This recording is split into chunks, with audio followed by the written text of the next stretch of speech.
Hi everyone, welcome to my channel. Today I'm going to show you how you can use DeepSeek for free.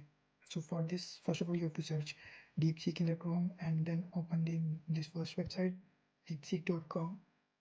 Okay, to get started, you'll need to create an account. Don't worry, it's just for free. Just click on the sign in button and then your account will be created. So my account is already created, so I'll just click on start now button, and after clicking this button a new interface will open, a chat interface where I can chat with the DeepSeek.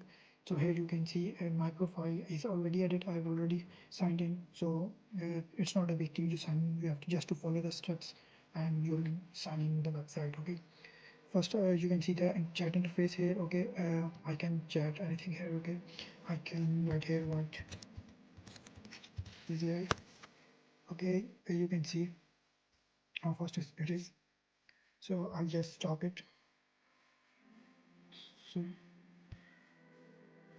So here I'll just ask you to what is, and then I'll press this button, DeepThink R1. It is the latest model of DeepSeek, so it will think deeply and then answer my questions.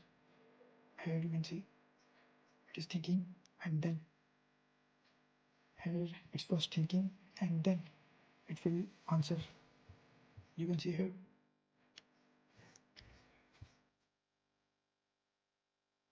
it's for free.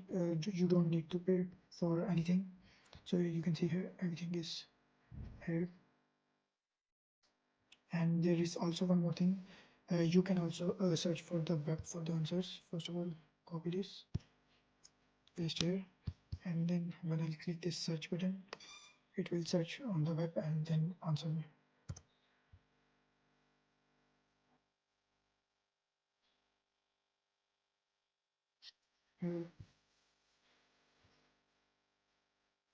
Again, it gives me answers by searching from the web.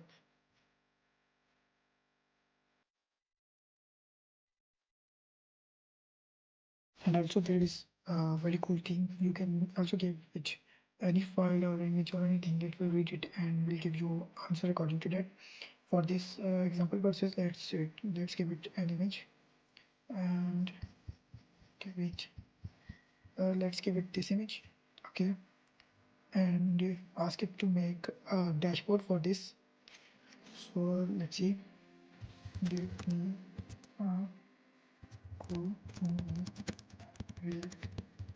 dashboard like saying in the image.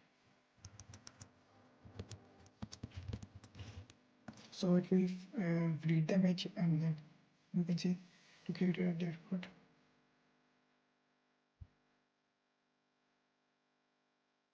It's giving the code for all the dashboard to make the same dashboard as it was in the image.